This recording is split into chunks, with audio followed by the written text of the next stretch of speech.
Hey hello, কেমন আছেন সবাই? আশা করি সবাই ভালো আছেন।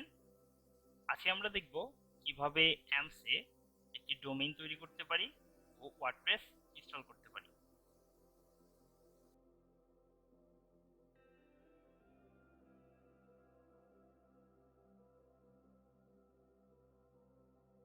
এখন আমরা দেখব কিভাবে অ্যাম্পস এ একটি ডোমেইন অ্যাড করতে পারি। চলুন শুরু করা যাক। প্রথমে আমরা আমাদের অ্যাম্পস সফটওয়্যারটি ওপেন করে নিব।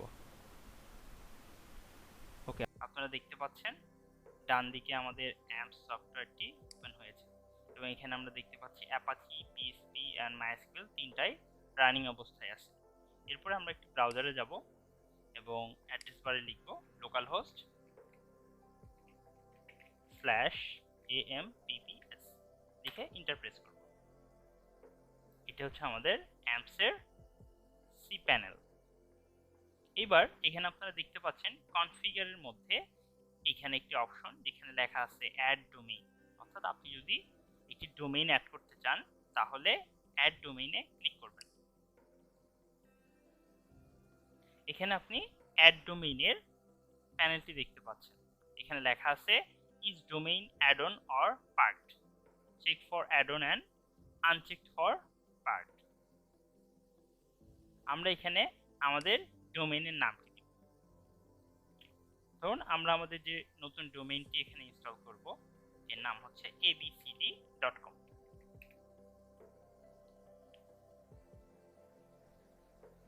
ওকে, এবার নিচে আমাদের এখানে দেখতে পাচ্ছি ডোমেইনের পার্টটা কি হবে, অর্থাৎ ডোমেইনটি আমাদের এফ ড্রাইভের মধ্যে অ্যাম্পস এবং অ্যাম্পস এর মধ্যে www নামে যে ফোল্ডারটি আছে ওইখানে তৈরি হবে।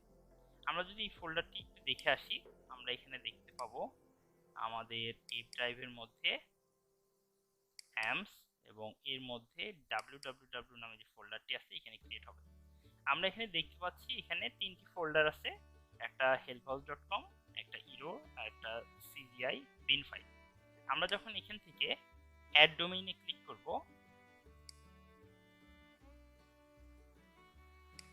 আমরা একটু এখানে খেয়াল করলে দেখব এখানে abcd.com নামে ডোমেইনটি তৈরি হয়ে গিয়েছে।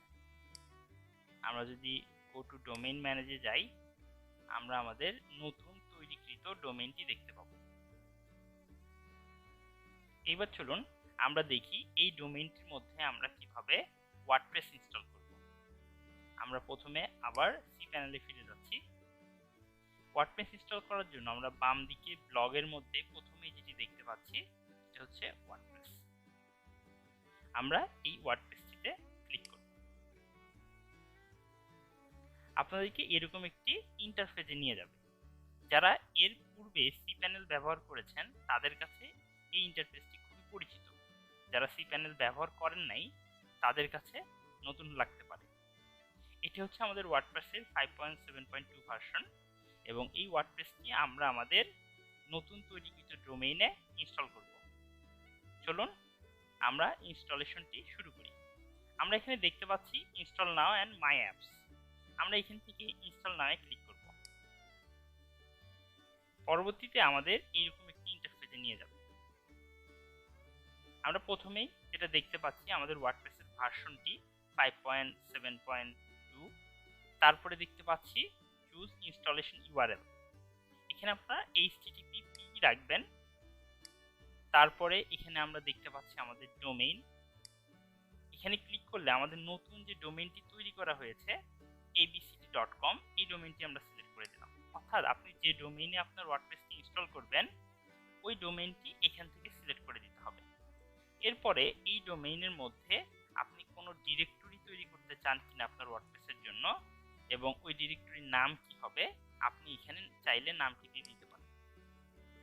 আমি চাচ্ছি না যে আমার ডোমেইনের মধ্যে কোনো ডিরেক্টরিতে আমার ওয়ার্ডপ্রেসটি ইনস্টল হোক। আমি চাচ্ছি আমার ডোমেইনে ডাইরেক্ট আমার ওয়ার্ডপ্রেসটি ইনস্টল হোক। সেই ক্ষেত্রে আমি এখান থেকে ডিরেক্টরির নামটা মুছে দিলাম। এরপরে একটু নিচে আসলে আমরা দেখতে পাচ্ছি সাইট সেটিং। সাইট সেটিং এ এখানে সাইটের নেম আমরা এখান থেকে আমাদের abcd ব্লগ আমাদের সাইটের নাম দিলাম। সাইট ডেসক্রিপশনে দিলাম আওয়ার টেস্ট ব্লগ। তারপরে যদি আমরা একটু নিচে আসি দেখতে পাবো অ্যাডমিন অ্যাকাউন্ট। এখানে অ্যাডমিন ইউজার নেম অ্যাডমিন আছে, আমরা অ্যাডমিনই রাখলাম। অ্যাডমিন পাসওয়ার্ড আমরা এখান থেকে পাসওয়ার্ডটা অ্যাডমিন করে দিলাম। আপনি চাইলে এখানে নিজের ইচ্ছা মতো অ্যাডমিন নেম এবং পাসওয়ার্ড দিতে পারেন। এখানে অ্যাডমিন ইমেইলের জায়গায় আমরা এখানে ইমেল দিলাম bd@house.com। তারপরে নিচে আসলে আমরা দেখতে পাচ্ছি চুজ ল্যাঙ্গুয়েজ, ল্যাঙ্গুয়েজ আমাদের ইংলিশই থাকবে। নিচে সিলেক্ট প্লাগিং, এখানে আপনি plugging limited login attempt plugging এবং ক্লাসিক এডিটর দুটি প্লাগিং যদি চান আপনি দুটাতে টিক করে দিবেন, তাহলে এই প্লাগিনগুলোও ইনস্টল হয়ে যাবে। আমি চাচ্ছি না এগুলো ইনস্টল হোক, টিক দিচ্ছি না। এরপরে আছে অ্যাডভান্স অপশন। অ্যাডভান্স অপশনে কি আছে আমরা একটু দেখে আসি চলেন। অ্যাডভান্স অপশনে ক্লিক করলে আমি এখানে দেখতে পাচ্ছি ডাটাবেস নেম। এখানে আপনি যদি চান যে আপনি আপনার ডাটাবেস নেমটাকে ইচ্ছা মতো দিবেন, তাহলে আপনি এখান থেকে ডাটাবেস নামটা চেঞ্জ করে দিতে পারেন। অন্যথায় যেটা হবে, তারা তাদের নিজেদের মতো করে একটি ডিফল্ট ডাটাবেস নেম ক্রিয়েট করে আপনার ওয়ার্ডপ্রেসটি ওই ডাটাবেসের মধ্যে ইনস্টল করে ফেলবে। আমি এখানে এরকম ভাবে রাখছি, এখানে কোনো চেঞ্জ করছি না।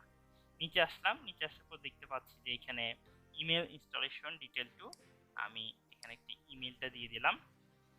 দেওয়ার পরে ইনস্টলে ক্লিক করব। প্রথমবার যখন আপনারা ওয়ার্ডপ্রেস ইনস্টল করবেন তখন আপনাদের কিছু সময় নেবে, অর্থাৎ ওয়ার্ডপ্রেসের ডিরেক্টরি থেকে ডাউনলোড হবে এবং ডাউনলোড হওয়ার পরে ইনস্টল নেবে, এবং এটি শুধুমাত্র প্রথমবারের মতো। অর্থাৎ প্রথমবার যখন আপনি আপনার ডোমেইনে, নতুন কোনো ডোমেইনে বা প্রথম কোনো ডোমেইনে ওয়ার্ডপ্রেস ইনস্টল করবেন, সেই ক্ষেত্রে শুধু এই সময়টা নেবে। এরপর থেকে এই সময়টা লাগবে না, অর্থাৎ আপনি যতবার ওয়ার্ডপ্রেস ইনস্টল করবেন তখন অটোমেটিক্যালি ইনস্টলেশন ফাইল থেকে এটা ইনস্টল হয়ে যাবে। সো হয়তোবা 1 মিনিটের মতো সময় লাগতে পারে আমাদের ওয়ার্ডপ্রেসটা ডাউনলোড হওয়ার জন্য। ওকে, আমাদের ডাউনলোড হয়ে গেছে, এবার ইনস্টলেশনটা শুরু হয়েছে।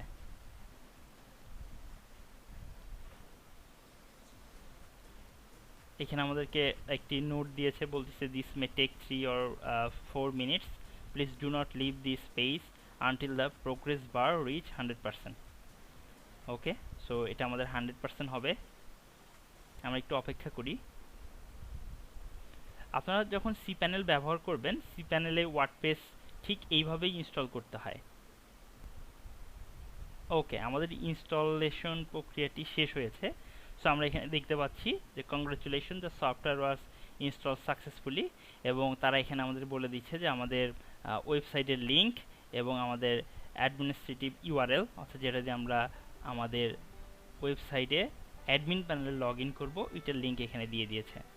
সো এইভাবে আপনারা কি করতে পারেন, আপনারা অ্যাম্পসের মাধ্যমে আপনাদের ডোমেইনে কিভাবে ওয়ার্ডপ্রেস ইনস্টল করতে হয় এটি প্র্যাকটিস করতে পারেন। আজকের মতো এই পর্যন্তই। ধন্যবাদ সকলকে, সবাই ভালো থাকবেন। টাটা।